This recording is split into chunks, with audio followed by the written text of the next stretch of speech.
नमस्कार मित्रांनो, आजच्या इंग्लिश स्पीकिंग कोर्सच्या डे 3 मध्ये आपलं सर्वांचं स्वागत आहे. तर आज आपण काय डिस्कस करणार आहोत ज्याने तुम्हाला इंग्रजी बोलण्यामध्ये मदत होईल आणि डेफिनेटली या कोर्सच्या संपेपर्यंत तुम्हाला इंग्रजी फार बोलता येईल. तर आज आपण शिकणार आहोत इम्पेरेटिव्ह सेंटेन्सेस.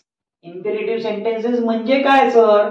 इम्पेरेटिव्ह सेंटेन्सेस म्हणजे आज्ञार्थी वाक्य. इम्पेरेटिव्ह सेंटेन्सेस म्हणजे काय? आज्ञार्थी वाक्य. जे आपण इंग्रजी बोलत असताना नेहमी आपल्याला कोणाला तरी सजेशन देत असतो, कोणाला तरी आज्ञा देत असतो आपल्यापेक्षा लहानांना. तर आपण ते आज डिस्कस करणार आहोत. पहिलं सेंटेन्स बघा, wake up early. Wake up early in the morning. आपण म्हणतो सकाळी लवकर उठलं पाहिजे. इन द मॉर्निंग, सकाळी लवकर उठलं पाहिजे. Wake up early in the morning, सकाळी लवकर उठा. Wake up early in the morning म्हणजे काय? वेकअप म्हणजे काय? उठणे. कधी? सकाळी. उठा लवकर. अर्ली म्हणजे लवकर. इन द मॉर्निंग सकाळी. सकाळी लवकर उठलं पाहिजे. Wake up early in the morning. Second आहे ब्रश युअर टीथ प्रॉपरली. आपल्या मुलांना आपण काय सांगतो? तुमचा जो ब्रश आहे तो प्रॉपर ब्रश करा, सो दॅट तुमच्या दातांमध्ये कीटाणू जायला नको. मग आपण काय म्हणतो? Brush your teeth properly. काय म्हणतो? Brush your teeth properly. Brush म्हणजे इथे काय? ब्रश हा वर्ब आहे. ब्रश म्हणजे ब्रश करणे. ठीक आहे, दात घासणे म्हणजे ब्रश करणे. ब्रश युअर टीथ, तुमचे दात प्रॉपरली, नीट घासा. तुमचे दात प्रॉपरली घासा. Brush your teeth properly. Next, take a shower. आंघोळ करा. टेक अ शावर म्हणजे काय होते? आंघोळ करा. टेक अ शावरचा अर्थ काय होते? आंघोळ करा. टेक ए शावर, आंघोळ करा. नेक्स्ट आहे गेट ड्रेस क्विकली. पटापट ड्रेस घाला. गेट ड्रेस क्विकली म्हणजे पटापट रेडी व्हा. गेट रेडी म्हणतो आपण. गेट ड्रेस क्विकली म्हणजे तुम्ही पटापट, जर आपल्याला शाळेत त्या मुलांना शाळेत सोडायचं असेल, त्यांची शाळेची वेळ असेल सकाळी, तर आपण म्हणतो get dress quickly. Get dress quickly म्हणजे पटापट तुम्ही शाळेची तयारी करा. तुम्ही ड्रेस घाला, शाळेचा युनिफॉर्म घाला. नेक्स्ट आहे ईट युअर ब्रेकफास्ट म्हणजे तुमचा नाश्ता करा. सकाळी काय करत असतात मुलं? नाश्ता. तुमचा नाश्ता करा. तुमचा काय करा? नाश्ता. ब्रेकफास्ट म्हणजे काय होते? नाश्ता करा. तुमचा नाश्ता करा. नाश्ता करा. तुमचा नाश्ता करा. ठीक आहे, नाश्ता करा. Next, pack your bag. जास्तीत जास्त यातल्या इन्स्ट्रक्शन या आपण विद्यार्थ्यांना, मुलांना देत असतो. पॅक युअर बॅग, तुमची बॅग पॅक करा. पॅक युअर बॅग, सर्व जे काही तुम्हाला बुक्स लागतात, कंपास लागतो, जे काही लागतं ते घ्या. तुमची बॅग प्रॉपरली पॅक करा. Next, drink enough water. पुरेसं पाणी प्या. इनफ म्हणजे पुरेसं, जेवढं तुम्हाला लागेल तेवढं भरपूर पाणी प्या. पुरेसं पाणी प्या. Drink enough water. नेक्स्ट आहे फिनिश युअर होमवर्क. तुमचा अभ्यास जो आहे तो फिनिश करा, पूर्ण करा. Finish your homework. होमवर्क म्हणजे गृहपाठ. होमवर्क म्हणजे काय होते? गृहपाठ. तुमचा गृहपाठ पूर्ण करा. Finish your homework. फिनिश म्हणजे पूर्ण करा. गृहपाठ पूर्ण करा. गृहपाठ पूर्ण करा. Finish your homework. Finish your. Clean your room. तुमच्या रूम मध्ये मेसअप केलेलं असेल, तुम्ही जर इकडे तिकडे तुम्ही कपडे इकडे तिकडे फेकलेले असतील, तुझे बुक्स इकडे तिकडे फेकलेले असतील, तर आपण काय म्हणतो? तुझी रूम तू क्लीन करून घे, नीट करून घे. Clean your room. काय म्हणतो? Clean your room. रूम म्हणजे खोली. तुझी रूम नीट करून घे, क्लीन करून घे, स्वच्छ करून घे. Next, turn off the light. Turn off the light. Turn off म्हणजे बंद करा. टर्न ऑफ द लाईट म्हणजे विनाकारण, कारण नसताना लाईट चालू ठेवू नका. Turn off the light, light बंद करा. लाईटला बल्ब म्हणतो आपण. बल्ब बंद करा. Turn off the light, light बंद करा, बल्ब बंद करा. Next, be on time. वेळेवर असलं पाहिजे. Be on time. Be punctual. Ready असलं पाहिजे. रेडी, वेळेवर व्हा. Speak politely. याचा अर्थ होते नम्रपणे बोला. कोणाही सोबत पोलाइटनेस वागा, नम्रपणे, विनम्रतेने वागा. ठीक आहे, नम्रतेने बोला. स्पीक म्हणजे बोला. पोलाइटली म्हणजे नम्रतेने. नम्रतेने बोला. नम्रतेने, प्रेमाने बोला. नम्रतेने बोला. त्याचं इंग्लिश मध्ये कसं म्हणायचं? तर speak politely. Next, focus on your work. Focus म्हणजे लक्ष केंद्रित करा. फोकसचा अर्थ काय होते? लक्ष केंद्रित करा. फोकसचा अर्थ लक्ष केंद्रित करा. लक्ष केंद्रित करा. कशावर लक्ष केंद्रित करा? तर तुमच्या लक्ष्यावर. जे काही तुमचा गोल असेल, तुमच्या गोलवर लक्ष केंद्रित करा. लक्ष केंद्रित करा. जे तुम्ही डिसाईड केलेलं आहे त्यासाठी प्लॅन करा, त्याच्यावर फोकस करा. नेक्स्ट, लिसन केअरफुली. लिसन म्हणजे लक्षपूर्वक ऐकणे.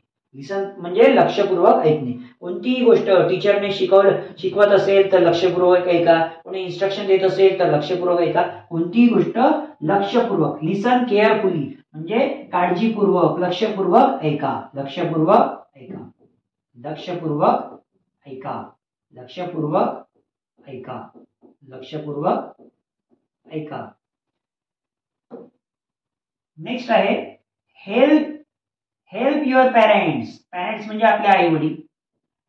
हेल्प म्हणजे मदत करा. युअर म्हणजे तुमच्या आई वडिलांना, पॅरेंट्सला मदत करा. तुमच्या पॅरेंट्सला काय करा? मदत करा. कोणाला मदत करा? पॅरेंट्सला. पॅरेंट्सला मदत करा. नेक्स्ट आहे डोंट वेस्ट टाइम. वेळ वाया घालवू नका. आपल्या म्हटलं जातं, जे सक्सेसफुल पर्सन असतात ते काय म्हणतात? Time is money. Time is very precious. जर तुम्ही वेळेला प्रॉपर युटिलाइज केलं तरच तुम्ही सक्सेसफुल बनवू शकता. म्हणून टाइम इज मनी.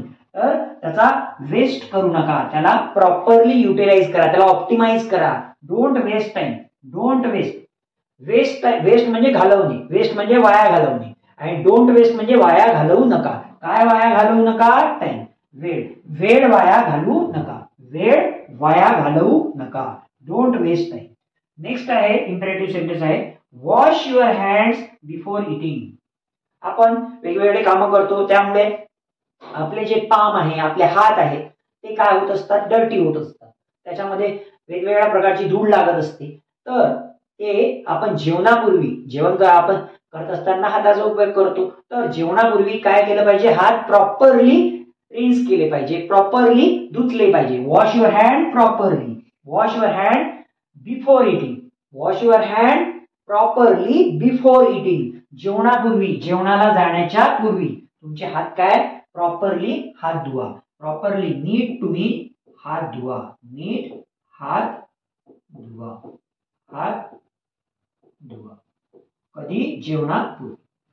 नेक्स्ट आहे गो टू बेड अर्ली. लवकर झोपा, लवकर उठा. आपले पूर्वज सुद्धा सांगतात लवकर झोपा, लवकर उठा. कारण आपण दिवसाची सुरुवात हे सकाळी लवकरात लवकर केली पाहिजे. म्हणून गो टू बेड अर्ली. जर आपण लवकर झोपलो तर लवकर उठणार ना. कारण आपल्याला सफिशियंट झोप सुद्धा हवी असते. Go to bed early. लवकर झोपायला जा. लवकर झोपायला जा. लवकर झोपायला जा. लवकर म्हणजे काय? 7 वाजता झोपायचं का संध्याकाळी? नाही, 10 वाजता 11 वाजेपर्यंत तुम्ही झोपा. याचा अर्थ होते लवकर झोपायला जा.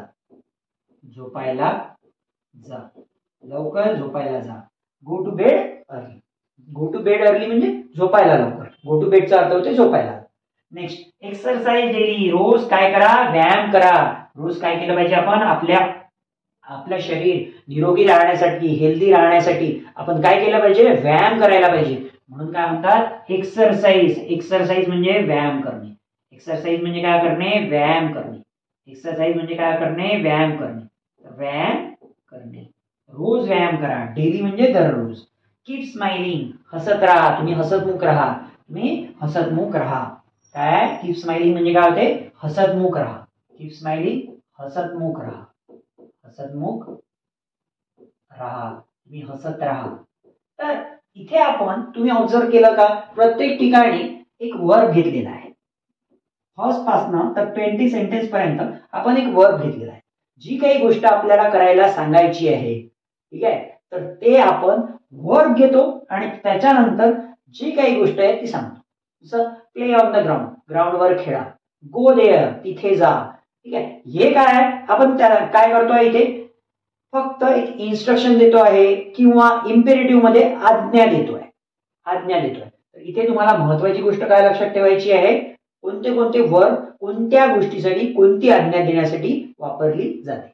जर तुम्हाला हे इम्परेटिव्ह सेंटेन्स डेली रुटीनचे येत असणार तर तुम्हाला निश्चितपणे इंग्रजी बोलता येईल. तुम्हाला सुद्धा आपल्या मुलांना इंग्रजी बोलताना पाहायचं आहे का? तुम्हाला सुद्धा वाटतं का की आपल्याला सुद्धा इंग्रजी बोलता यावं? या कॉम्पिटिशनला बीट करण्यासाठी मित्रांनो इंग्रजी खूपच गरजेचं आहे. तुम्हाला वाटत असेल की आपल्याला सुद्धा इंग्रजी फ्लुएंटली बोलता यावं, कॉन्फिडेंटली बोलता यावं, तर तुम्ही आपल्या चॅनलला लाईक करा, सबस्क्राईब करा आणि हे व्हिडिओ 45 डेज पर्यंत बघत राहा. तुम्ही जर हे व्हिडिओ प्रॉपरली बघितले तर तुम्हाला ईच अँड एव्हरीथिंग क्लिअर होईल. तुम्हाला काही डिफिकल्टी असेल तर कमेंट बॉक्समध्ये कमेंट करू शकता आणि खाली दिलेल्या नंबरवर कॉल सुद्धा करू शकता. Thanks for watching this video.